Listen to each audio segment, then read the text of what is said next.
a game like that, how does it feel? I mean, first and foremost, like all glory to God. Like He's the only one who helped me to even like do any of these plays this day when I had that setback in fall camp. But it feels great. I mean, But Coach Venables is up there just kind of lamenting the defense, especially in the second half. How does it feel after a game like that where you guys kind of feel like you probably left some out on the table? yeah, credit to TCU offense. They did a great job. Well, like making when we made mistakes, capitalizing on it. They're a lot like our offense. So I say, but I was just fighting back and just being there to make those plays when we needed it. I think that helped us a lot in the second half. When you have moments like that where the first half goes really well, and the third quarter doesn't, like, you take the positive out of it, you try to fix the negative. Like, what's kind of the mindset when you look at that back? Take both. You know how we started off fast. We just got to finish fast too. Just not letting keeping our foot on our necks. It's just you can look at the negative and the positives, but I know there's some negatives there, and we just got to move on from there and just basically correct our mistakes there. There's been a lot of talk about the pass rush recently. What did you make of it today? Pass rush, I think we were getting there. We were hurrying up his clock, how the offense – the QB has his clock in his head, like 3 seconds, I think. So we sped it up a little bit. I know we didn't get there a whole lot, but we definitely sped it up a lot and made him, like, throw quick balls or made him uncomfortable. But I think we was getting in his – messing up his zone a lot.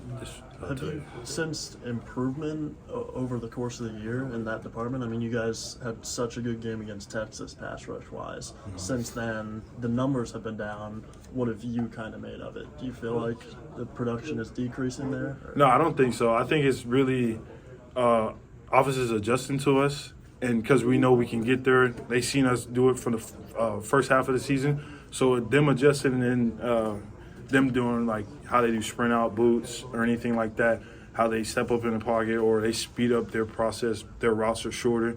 So I think really us, that first half of the season, having all that pressure, those sacks, I think it just made it better. Because now when you're speeding up process, like you're getting the ball out in like 2.5 seconds, like your receivers have to be really, really good to do that, and TCU receivers were.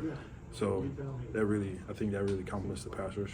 So how do you handle the rest of this weekend, knowing you guys need some help to make the Big 12 title game? Yeah, we just we put it in God's hands, really. I know we can control. We control how we went to win to go to the Big 12. You had to win TCU, and we had to basically beat TCU. So when we did that, the rest is in God's hands. If we do or do not, we always give it up to God. And do you feel comfortable with that, or will you be a little bit high-strung and stressed out? Yeah, a little high-strung, a little stressed out. High-strung, that's I ain't never heard that word before. Yeah, it's a little. You're watching the game. You're a little antsy. Your hands shaking. It's like, I hope they hope they lose. But yeah, at this point, you gotta give it to God now. 10 wins usually gets a team into a Big 12 championship. Yeah. Well, and I know that's an accomplishment. I get it. But is there going to be any regret if it doesn't break your way to do what you've done and still not quite get to Arlington for that game? No regret. Because when you leave it out on the field, there's no regret.